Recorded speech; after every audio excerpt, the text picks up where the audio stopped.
Good afternoon, everybody, and welcome to this webinar from CHF in the CHF Book Series. I'd like to begin today by acknowledging the Ngunnawal and Ngambri traditional custodians of the land on which I am and pay my respects to their elders past and present. I extend that respect to Aboriginal and Torres Strait Islander peoples here today. I also recognise that you're all on different lands and encourage you to share on the chat the land you're on. I always think it's worth remembering when we do anything in health that we have great disparities in health outcomes for our First Nations people, and we need to focus on closing the gap and always be aware of how health policy impacts on that, both intended and unintended consequences. And I think that's particularly relevant to a discussion about election matters. Today's webinar, we're going to have a brief presentation by Leanne Wells, the CEO of CHF, on CHF's election strategy, which I'm hoping you've all had a chance to have a look at. It's on our website. It was put together with input from many consumers. Then we're going to go to our panelists, who I'll introduce at that point, and have a discussion about what people would like to see and what we think of the debate so far on health and what we need to do to go forward. Just a couple of quick housekeeping issues. If you could please put your questions in the Q&A section on the bottom rather than the chat. You can use the chat to obviously communicate, but put your questions into the Q&A, then we've got a better chance of making sure we try to address your questions. And both Tammy from CHF and I'll be looking at the questions and hopefully we'll answer them.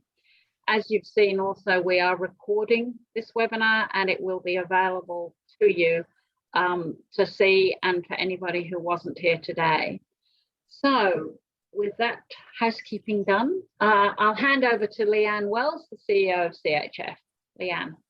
Thanks, Jo, and can I echo your opening remarks, welcoming people to, welcoming, or acknowledging the lands on which we're all meeting today in our respective locations, and also your acknowledgement too that, we are still dealing with major health inequity in this country with respect to our Aboriginal and Torres Strait Islander people. So just a few contextual remarks from me and a brief outline of the Consumers Health Forum of Australia's election platform to set the scene. Look, I think it's fair to say that elections are a contest of ideas as the major parties seek to differentiate themselves. It really is a time and an opportunity for civil society and non-government organisations like ours to look for and advocate for a vision. So it's really not necessarily a time for putting up shopping lists of costed budget style proposals, although many stakeholders do, and you can understand why they do that when there's so much commentary in the media and debate about what pledges have been costed or not. In our CHF election platform, and if you haven't read it, please, encourage you to have a look, and particularly those of you online who are consumer advocates, encourage you to think about, using it when you have opportunity to engage with local MPs and candidates in your communities. In our election platform, we've really tried to strike a balance between calling for a vision, laying out our expectation that there is a vision for 21st century healthcare, but also being pragmatic about where the investments and priorities should be in the first 100 days and first 1,000 days of a new government.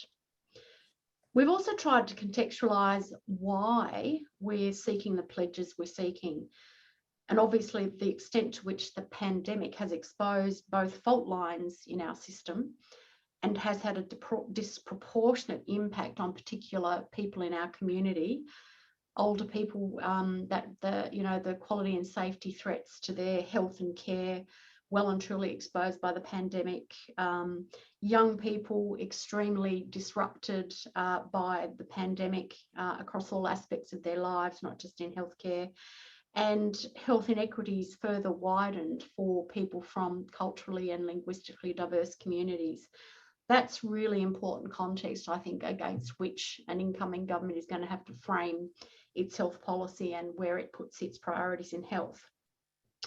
We also felt it was really important, and as Jo said, we did work with a group of consumers and several special interest groups to formulate our election platform. We felt it was really important to acknowledge that climate change and the social determinants of health are a real thing in health policy and programs, and health policy and programs into the future need to take into account those as very much real things. So our platform starts by describing how we see the big picture from a consumer perspective, really to make the point about how the health system is straining, why we need to get it on a more sustainable footing, and how we need to think about healthcare as more than medical care, that we're dealing with people and their holistic needs. And we also wanted to make the point in sort of setting the context too, I suppose, that the health system can't stay inert, just as in other aspects of consumers' lives. We have an expectation that the health system will benefit from the digital age, but not in a way that doesn't leave people behind. And we know that consumers are ready to embrace digital health, but we also know that there are real risks of the digital divide. So we lay out 4 priorities for reform, starting with well-developed strategies that already exist that haven't been funded or implemented yet. And our rationale for doing that is that two particular strategies I'm talking about here are the 10-year primary healthcare plan, launched on budget night, and the national 10-year preventative healthcare plan. Both really good, robust 10-year strategies, not funded, but through deep and wide consultation, we know that they've got broad stakeholder support. So we're saying in our election platform that the idea of a single healthcare destination supported by voluntary enrolment, but more importantly, and just as importantly, supported by real reform to the way primary healthcare is funded, so that primary healthcare services can deliver really flexible, tailored, personalised team care arrangements, wrapping care around patients, so they're really getting complete primary health care is the way to go. We also want to see what other countries are now have, particularly the UK and Ontario in Canada. We want to see a national social prescribing scheme, because we know that many visits to primary healthcare services like general practices come from people whose primary reason for going is not for medical reasons alone. So we think that, you know, bolstering GPs with access to link workers who can help coordinate social prescriptions and support patients to follow through on those would be a good measure. And we want to see our local, we're a big country. We've got a system of primary health networks. We've got a system of local hospital networks. We really want to see that infrastructure used optimally. We think the scope to really accelerate the extent to which they can be enabled to collaboratively commission, a bit like, and to reimagine primary healthcare on a local basis, a bit like they're doing in New Zealand. Implementation of the 10-year preventive health strategy is a no-brainer to us, particularly with a focus on obesity, which is an emerging public health issue. Establishing a national centre for disease control so that we are ready for future communicable disease and pandemic experiences. And again, supporting, you know, the call from the Public Health Association that 5% at least of health spending is done on prevention. I'll wind up very briefly with my last 2 points. The other 2 key asks we have on the healthcare access front, again, really pragmatically, harmonisation across the country of the patient-assisted travel and accommodation scheme. We've got different rules and in different states. And a big ticket one is we are calling for dental healthcare to be covered in Medicare. And I suppose to conclude, you won't be surprised to hear CHF advocating for strengthening consumer participation systemically in health policy governance and delivery. We know there was a recent report from the OECD in December that found that across all the OECD countries, patient voice is weakly embedded in all of those governance and health delivery systems. So we think really practical measures like the establishment of an Australian Consumer Leadership Academy, continued funding for our new emerging health consumer advocates, so continued funding for the Youth Health Forum is really important. Sorry, that's my phone. And the establishment of a Youth Health Commissioner to really advocate for young people in the system is important.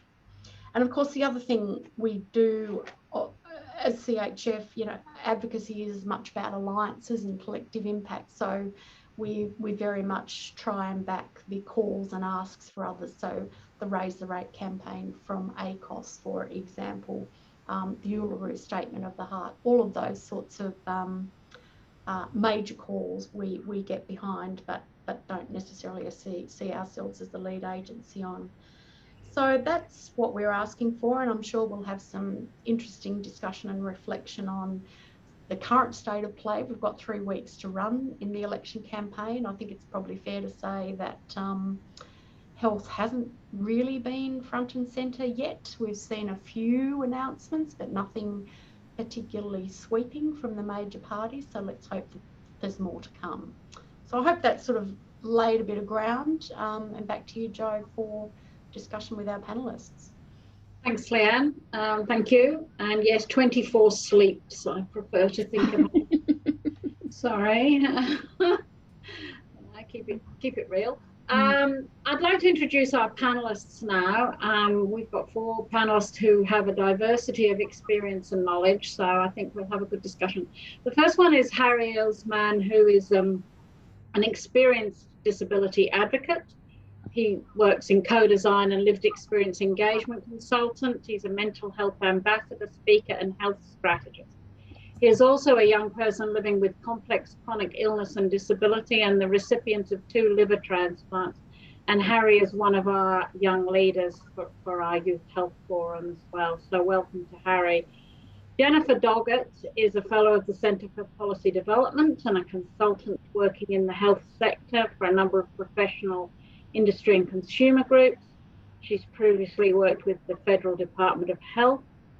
She's an editor of Croakey Health Media and reports for the Croakey Conference News Service, and many of you will have seen Jennifer on Twitter and other places in that role. Anna Peeters is the director of the Institute for Health Transformation and professor of epidemiology and equity and public health at Deakin University. She's a principal research translation investigator at Western Alliance, an NHMRC investigator grant fellow, board member for the Victorian Health Promotion Foundation and Obesity Australia, and chair of the Deavel Institute for Health Policy Research Advisory Board. She's internationally recognised for her work building the evidence for effective and equitable policy and practice to improve health outcomes. And last is Dr. Saba Nabi, has a doctorate in biomedical sciences. Saba lives in Wagga Wagga, and she's been engaged with her local community via volunteering. She's been a member of the Regional Advisory Council, member with Multicultural New South Wales, Riverina board member at New South Wales PMC Federation, the consumer representative on health boards, and publicity officer at the Country Women's Association. I should also add that Saba has done a couple of kitchen table discussions for CHF and is really great at getting consumers to participate in the work that we do. So thank you to all of you for coming and making your time available today. The first question I had, which came up, I guess, covers off a bit from where you all stand on the health reform. I'm going to ask you to tell me, what is the one health reform that you would like to see from the next government? What is the one thing that you would like to see them announce and follow through on if they became government? And I might start with you, Saba. What was the one thing that you would like to see? For me personally, as a health consumer, I really feel that the consumers need to be valued and they should be taken as a partners, not as a commercial entities. So I really wish the consumers to be valued, respected, and they need to be embedded in all the decision making and in the governance process. So they need to be included in all the center of care, in the planning steps, in the execution, as well as in the therapy management strategies. I really wish that this is a high time we value the consumers, and I'm pretty sure that Consumer Health Forum is doing amazing. Yeah, great. Thanks. And we've got our proposal to have a Consumer Leadership Academy to try and embed that into the system. Anna, what's the one priority from your perspective? Thanks very much, Jo, and thanks for the opportunity to take part in the discussion. I think it's really important. So obviously there's lots of things, but my one thing to start with, I guess as the director of a research institute that's really focused on making health and wellbeing easier for all Australians, my top ask would be that we have a health and medical research strategy that actually facilitates that outcome. So at the moment, we don't have a health and medical research strategy. We don't have a strategy for the health and medical research workforce. So while there's lots of excellent health and medical research, it really could deliver much better outcomes if it was less fragmented, better aligned to the needs of the system, and as Saba said, to the consumer, and also supported by a sustainable workforce, which it really isn't at the moment, that reflected the diversity of health from experts in prevention, through nursing and allied health, to health economics and implementation science. So these are things we really don't see at the moment being prioritised by our health and medical research structures. So I guess our research says a lot about what else we might need to see through health policy that I can come back to through the discussion, but that's my one ask. Okay, and what about you, Harry? What's the one thing that you would like to see? I think to echo previous sentiment, we're losing connectedness is the gateway to actually influencing decision making in policy and government is probably the most important thing. Engagement with health consumers is something that I think has not been done well by governments up until this point. And it is really the foundational enabler for our sector to affect decision-making and change in the health space. So I think there needs to be a commitment or a concrete move to improve meaningful and genuine engagement with leaders in the health consumer space. Bringing us to the table and having us in the room where decisions are made is inevitably going to affect a flow-on net positive in decision-making in health. And it also means that all the fantastic work that we're doing in this space actually has somewhere and a channel to be directed towards to improve patient outcomes more broadly. What about you, Jennifer? What do you think? I think changing the way that health policies are made is really important because I think one of the great barriers to some of the reforms and to that disconnect between the work that CHF and other bodies are doing and the vision that you have for health and the way that health policies and funding decisions are made is just due to the very rigid portfolio structure and the way that policy development happens and the role of interest groups, which means that policies are often made in response to pressure from powerful interest groups, not from consumers, and are done in a very narrow siloed way. So I would say a health in all policies type approach and a values-based healthcare approach, which allows decisions to be made that take into account the value to the community rather than the narrow short-term budgetary cost. And I think what would flow from that would be elevation of consumer interests and a centering of consumer interests, because in the end, the value to consumers is the value that we should be embedding into policy decisions. Thanks. On embedding consumers, Saba said it, Harry said it, now you said it. What actually needs to happen? Does anybody want to put up a suggestion about how we do that? What would you want them to actually announce or fund? Does anybody, I know Leanne has a view, but does anybody else have a view on what that actually would mean in concrete terms? I think being a consumer, the first thing you need to know what consumer, the roles and responsibility of a consumer are. And secondly, I think they need to give some orientation or some induction when a consumer first joins a board, rather than just taking a checklist on your wish list. Personally, I feel that, I feel valued.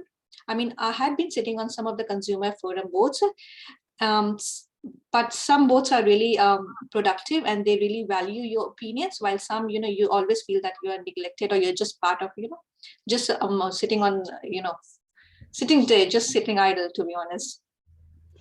So you're saying that you need to be you need to be an organisation to support consumers. Yeah, exactly. Yeah. I think all of that. Sorry. Jennifer, So I think all of that is important, and everything Leanne said also in terms of, Leadership Academy, young persons, health consumer advocate. But I think ultimately you've got to look at where the money comes from, that is really the key. And I think while we have a health funding system which sits the money with the providers, so the providers have control over the money rather than consumers, consumers are always going to be fighting for influence. So having consumers in decision making, having them on boards, having consultation processes, having consumer advocates, all absolutely important. But in the end, if a provider controls the money, the provider will have more control as a consumer. So I think we need to reorient our funding system to model where consumers have control over the funding, and providers then get allocated money according to consumer interests. Obviously, that is a very big picture. It's more of an NDIS type model. It's not something that's going to happen, straight away. But I just think we should be aware that trying to slot consumers into a system where providers have control over where the funding goes, it's always going to be a really difficult battle. Thanks, Harry. Yeah, I agree. Something like that there's no easy fix for this challenge, and the solutions are. I think the biggest barrier, although they are complex solutions, the biggest barrier is really a willingness by executive and government to actually sort of implement these changes. One of the things that I see as probably one of the most powerful sort of, I suppose, transitionary positions, which is something that fantastically CHF is really pushing for, is formalised roles with a level of accountability and responsibility in government and in decision making that are inhabited by health consumers. Ultimately, their oversight and their engagement in the actual decision making progress and a level of sector accountability to those positions is a fundamental next step in ensuring that the steps that we're actually taking further down this path are meeting a genuine need in the community, and that they're also, less exposed to, particular agendas or self-interest, as has been the case quite often previously. So I think that's a very important step, and it's a really, really reassuring thing to be seeing CHF moving to push for formalised and recognised roles with a level of accountability in decision making in government that are centred around the consumer role and influence. It would be better if we actually get them to commit to it rather than us just asking for it. Leanne, you wanted to say something? Oh, and I'd be interested, I'm more interested in some observations from our panel on this point. I mean, to Jennifer's point about, where the power sits, where the money sits, I think it's about consumer participation and involvement. I actually prefer that language, participation and involvement. I think it's stronger than engagement. It's one thing to sit on a national committee, we all spend a lot of time at CHF, Joe and I, on various task forces and things like that. But where does the rubber really hit the road? You can have a certain influence over policy as a consumer consumer representative sitting on a national committee, but it just seems to me that some of the changes that have just been announced in New Zealand, where they are disrupting their system, they've just announced 9 locality-based networks, which will, if you believe what they're saying, believe their policy rhetoric, are going to be locally governed by communities to completely reimagine primary health care. That seems really exciting to me, and I think it's much more impactful to have consumers and community and citizens involved in influencing local decisions and really shaping and co-designing services. That, to me, is where the rubber hits the road. So I'd like some thoughts, really. I don't want to put my views, but thoughts on, whether we've done enough in this country to assure ourselves that consumers and community are engaged in the governance and decision-making processes within PHNs, for example, and LHNs too, for that matter. To Jennifer's point about, you know, the power is sort of still seems to sit with providers and those with the control on purse strings. So just comments from that, really, on that, really. Okay, does anybody want to comment on that? Well, I mean, without going into specifics, I think if you look at the health system we have and you look at the one that consumers would design, there is such a massive gap between them.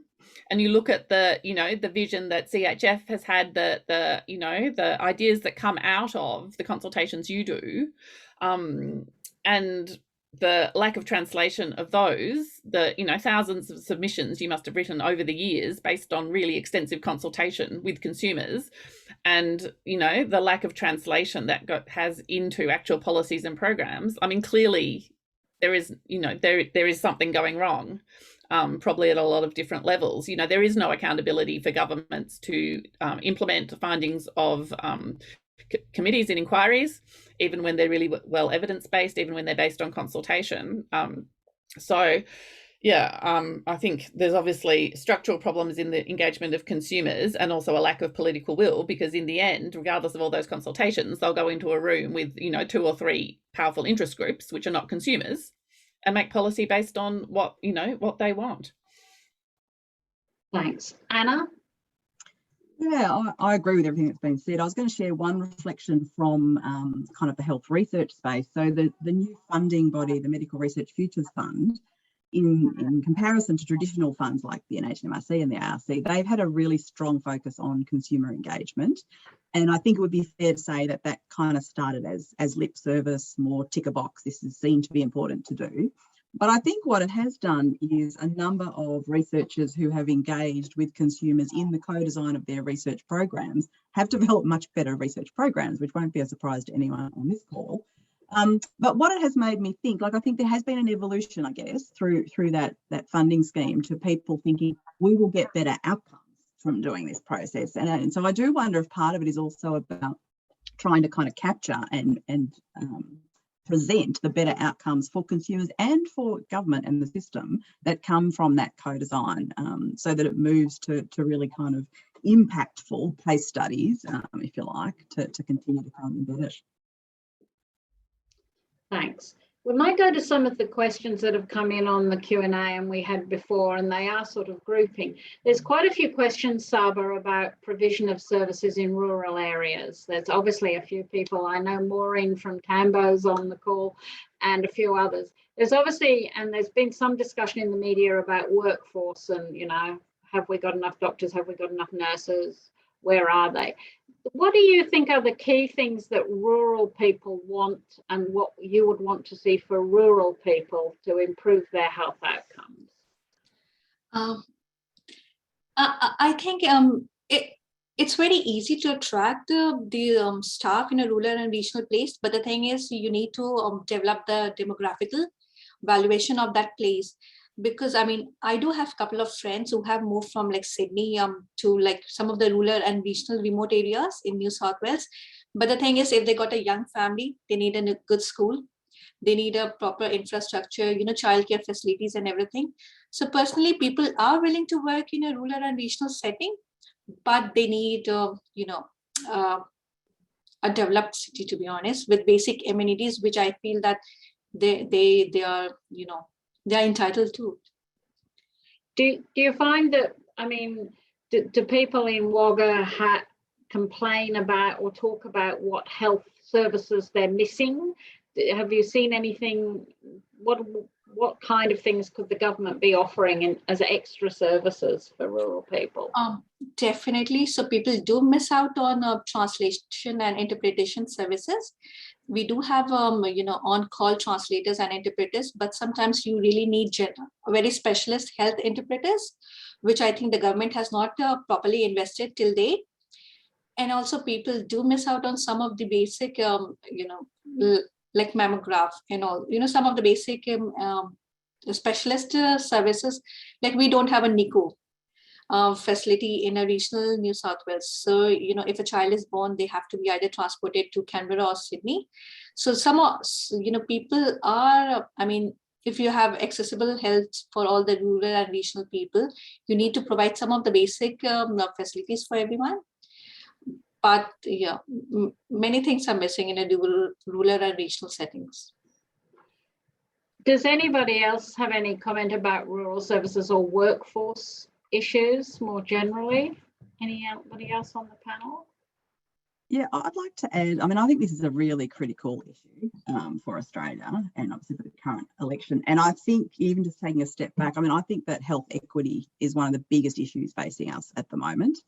I think it was highlighted through, you know, COVID. It was worsened through COVID, and definitely rural and regional and remote Australia has its own challenges that need to be addressed in the ways that we've started talking about. But I think there's a higher level issue, which is that, which you can see by the fact that both parties have recognised the health challenges faced in rural Australia, but they've responded with, I think, quite small, you know, piecemeal policies, which is kind of what Jennifer was talking about. So I think we really need greater commitment and a joined up strategy if we're going to address health equity and if we're going to address rural regional health service, because I think workforce is one of the biggest issues that really is not going to be addressed through a single policy. It needs an integrated strategy that's sustained and backed with political commitment and money. Jennifer, did you want to enlarge on the comment you put in the chat about workforce? We've lost your mute. Unmute. Okay, sorry. I would 100% agree with Anna. I think workforce is a massive issue. It's something that neither side of politics has really addressed, and they're long-term issues. But also, again, I think policymaking in this area is so often stymied by the fact that it will be sort of the internecine disputes and territorial disputes between professional groups that get in the way of a consumer, you know, centred policy making with workforce. So the decisions that governments make around funding and around regulation are often influenced by a particular professional group who is concerned about how it's going to impact upon them rather than what is in the best interests of consumers. Thanks. Harry, did you want to add in anything here? Yeah, I think, look, to the point of workforce issues, I think really at the core of that highlights a broader sort of systemic issue, and that is the level of government short-sightedness in its decision-making and strategy when it comes to, you know, health on a national scale, on a state and territory scale as well, actually. You know, one of the, I think probably biggest missteps that wasn't really considered as well as it should be, and that in the short term was necessary, but long term has proven to be incredibly problematic, is the way that we addressed nursing staff shortages related to COVID care, related care. You know, by incentivizing, by financially incentivizing a move of nursing staff to COVID care when it was most needed. We incentivized a mass exit from the general nursing workforce into a COVID nursing workforce, which only took away from our ability to continue to provide ongoing essential care to all the people that were already relying on our health service in the first place. And whilst, you know, an effective short-term fix for what was, you know, a huge demand for specifically focused, nursing needs, it has left our system geared to encourage nurses to move away from our public health system and our public hospitals, which is a completely unsustainable mid and long-term approach to be taking in a sector that is already struggling to put enough nurses to beds from a ratio perspective. So I really think, you know, at the core of this as well, there's a significant piece on policy harmonisation that needs to be addressed, and we need to actually start considering the uncomfortable truths that our health system in the model it stands now is not sustainable. And the challenges that COVID has now brought into things has put us in a position where we have two tracks of demand, but the capacity to provide care for only one of them. And it's become a matter of deciding whether we continue to properly resource and staff essential ongoing care that gets eaten into every time the other track, which is, you know, COVID, starts becoming unmanageable again.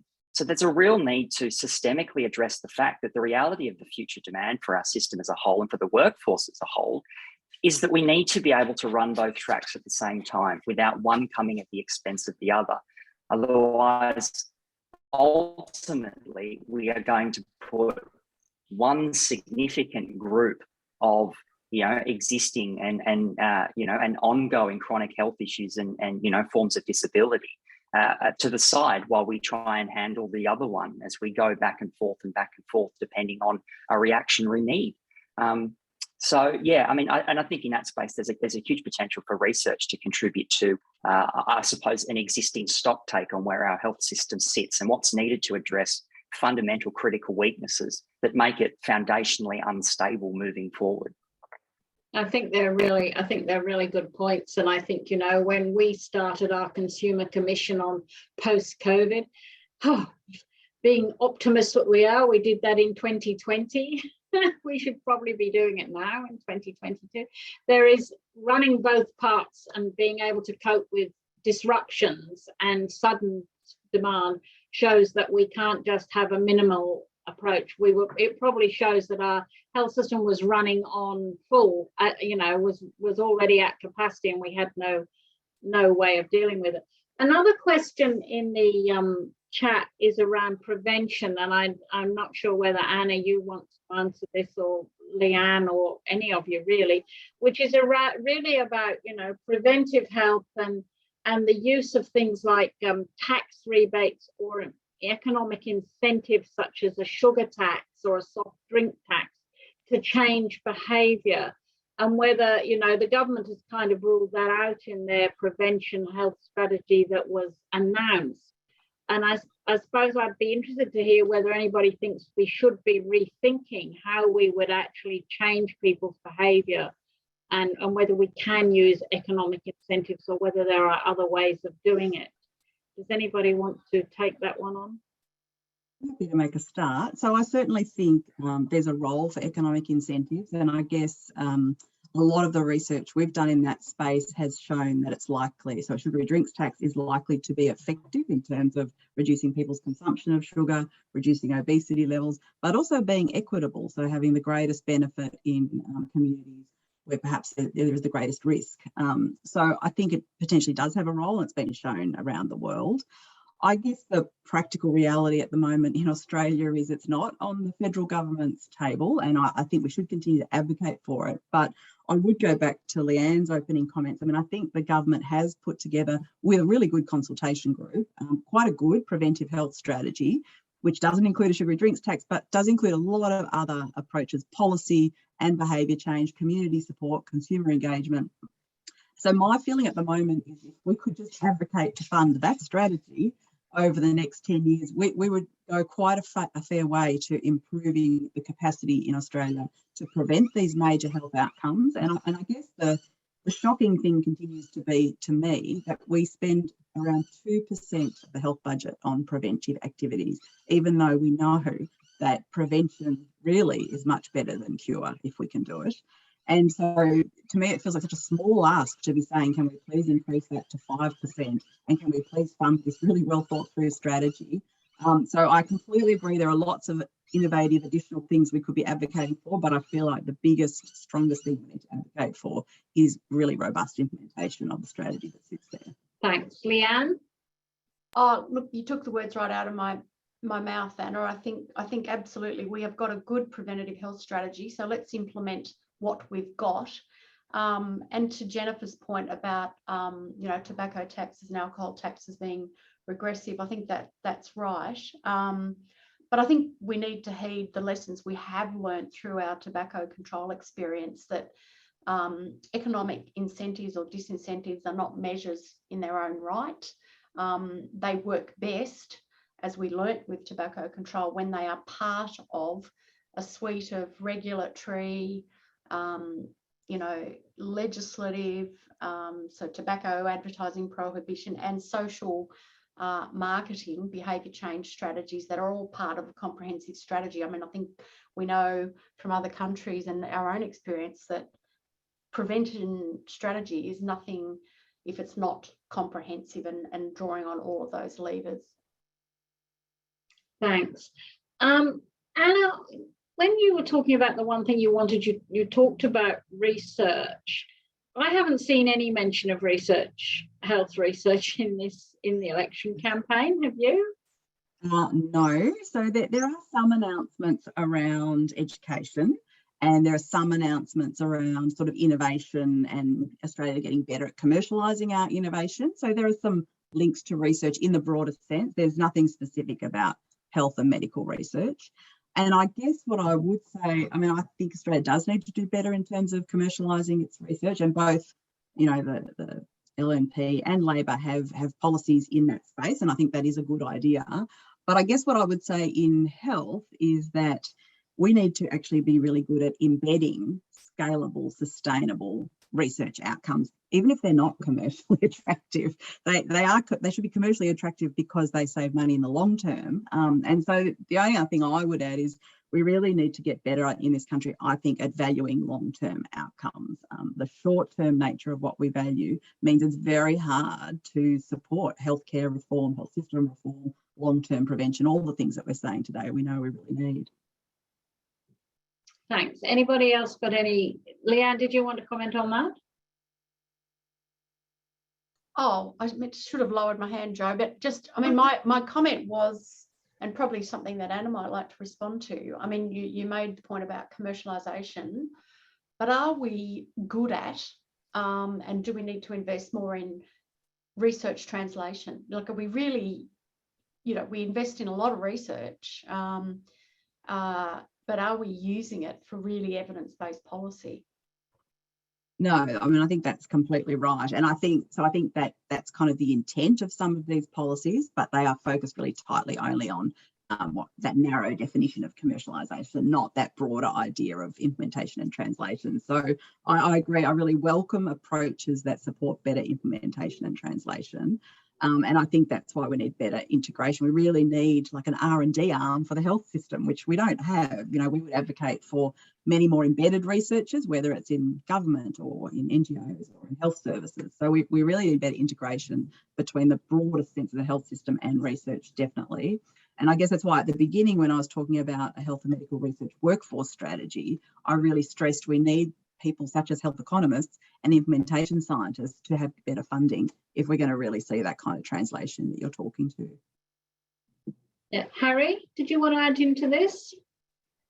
Yeah, I think sort of reflecting on it, I mean, it's something that I've been thinking about quite a lot lately, and it's this really strange paradigm I've sort of seen in action where in this country, we have, you know, for the most part, we have a pretty good level of translation of research into clinical practice and point of care. But at the same time, that same research doesn't seem to translate into policy change and policy making, which is a peculiar scenario to me, because something clearly is creating a channel for an effective translation of research into practical point of care. Changes in the way that we do health in this country, but the same can't be said for how it affects policymaking, which is a paradigm that I think really speaks to the challenge that we're going to face now in not only having evidence-based practice in health, but having evidence-based policy. And I think that's probably one of the next big leaps that we need to make in this country in order to ensure that existing medical research and future medical research actually properly translates into and serves as the foundation for concrete evidence policy making around health in this country. And that's something that to date, and I mean, as we've seen over the last 2 years with COVID, policy decisions in the health space seem to at times run contrary to health advice that they receive. So it's very, very difficult to imagine how medical research is actually going to provide an evidence platform for policy if people are treating the health advice from their own governments as something that doesn't necessarily need to factor into their decision making when it comes to setting out, you know, public health management policies. So I think that's a space that really needs more attention. And within that piece, there's a real question of how do we actually create agency and a level of activation for our medical research space so that they can push more effectively for a higher level of translation of medical research into evidence-based policy and decision-making in this space. Thanks. Saba, So I was about to say the same thing which Harry mentioned. And just to prove our points, if you look statistically, the grants have been reduced in NHRMC as well as on the ARC. So I haven't seen the government has put up more resources or more funding towards these grants, which get translated in that translational research. Thanks. So yeah, it has impacted. There's quite a lot of comments in the chat about evidence-based policy and evidence-based practice. It is generally, I think we talk in Australia about the 60-30-10 rule, which is 60% of care is according to good practice and the evidence, 30% is not, and 10% actually does harm. So we could have some policies that address that and inform people about what is good practice might go a long way. One of the other questions that's come up in the questions is around out-of-pocket costs, which is a favourite topic of conversation for CHF and for Jennifer, and probably for everybody who's used the health system. And the question is really, you know, what is being offered to deal with out-of-pocket costs where people end up using Medicare, using private health insurance, still end up with out-of-pocket costs. So what the affordability of healthcare, I think, is the question. Jennifer, did you want to have a first crack at what we should do about affordability? Sure. Well, I mean, I could talk all day about this, as you know, and I think it is a major policy vacuum, and it just staggers me that something that funds, 18% of healthcare has no policy framework around it, no level of government has any sort of oversight of that impact. It is a driver of, massive inequity. It stops people from accessing care, is inefficient, et cetera, et cetera. And I think it is a classic example of the provider-driven approach, because we always look at it from a provider perspective and maybe address it through, some sort of incentive with private health insurance or bulk billing or whatever, rather than looking at it from a consumer perspective, in which case, you're just looking at the accumulation of costs from various healthcare services. And obviously there are a significant proportion of health consumers who use, more than average or have problems affording it. And they deserve and are entitled to a policy which ensures that they can afford and manage their healthcare expenses. So massive policy failure, which really is a convolution of a number of faults in the health system. How to address it without some sort of significant reform, I think, would be very difficult. There's small amounts, small numbers of initiatives from time to time that will address it in this government, in this election. The coalition has suggested and proposed in the budget sort of lowering of the PBS safety net initiative. That is some attempt to address some issues around affordability for medicines. Labor has, looked at the urgent care clinics, which addresses, some affordability issues for GPs, but they're very looking at very small pieces in the pie and not actually addressing the issue as a whole as it impacts upon consumers. Thanks. Anybody else want to enter into a discussion or make a comment about affordability, not just for people in the private sector, but generally affordability of care? Harry. Look, I think the affordability question also, and I think it's been raised in the comments as well, it really speaks to a bigger picture of care and the way that our health system actually has an intersectional relationship with other sectors. Going to a hospital pharmacy to have medications dispensed to you is not just a question of the cost of those medications. It's a question of transport. It's a question of parking. So what is, even a subsidised medication for someone like me and for lots of people that rely on, especially hospital dispensed medications, there are costs in excess of 5 or 10 times what I am paying for the medication itself, just involved in actually facilitating me getting to and from and parking somewhere that allows me to actually have that medication dispensed. So I think it really also, the question around cost, it really needs to be expanded to not just a question of the cost of medication and the cost of care, but the cost of access of both of those things as well. I think it's quite abhorrent, to be quite honest with you, that we've reached a point where, it costs $50 to park for more than 4 hours next to a public hospital because we've privatised parking facilities around major public hospitals in New South Wales.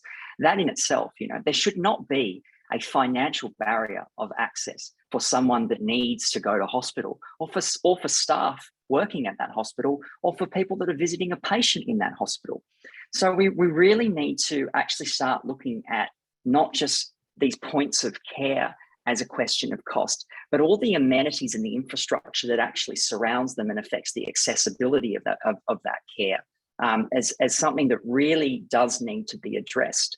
Otherwise, people, even if the care they receive comes with no out-of-pocket cost, will be put out of pocket by what it takes to get them to and from that care and to remain around that care for as long as they need access to it. Saba? Yeah, I really wish the government to simplify the process of patient assistant travel schemes, because people are unaware of the complexities, and things are even worse if a person is of color. So I really wish the government to simplify these steps and just make aware that the accommodation can also be subsidized, because not all the regions, especially the smaller towns, have the privilege of getting a Ronald McDonald house for their accommodation. So I really wish the government to invest and simplify the complex process. Leanne, did you want to add something here, or you just left your hand up? No, I didn't. Just a brief comment, Joe. Look, we definitely have a two-tier health system, and it is a policy fail. And we see it around us every day in some of the anecdotes that we've been talking about today. So I think the lens we have to have on everything is a health equity lens, and sitting at the table, on the national task force that developed the 10-year primary healthcare plan, the lens we used there was the quadruple aim for healthcare. Improved patient experience, improved provider experience, reduced healthcare costs, and improving health of the population. But there's now sort of some wisdom coming out of academia and other thought leaders that really the framework we should be adopting, and maybe this is something we can start advocating for, is a quintuple aim, and to have health equity as the fifth lens that we look at all health policy through. Thanks, and that that would address things we haven't talked today about, the particular needs of subpopulations, like our First Nations people's health. We haven't discussed that, but obviously in equity, the special needs of people from culturally and linguistically diverse backgrounds, other more marginalised people. We don't need equal, we need equity, and I think that's something that I haven't seen in the policies.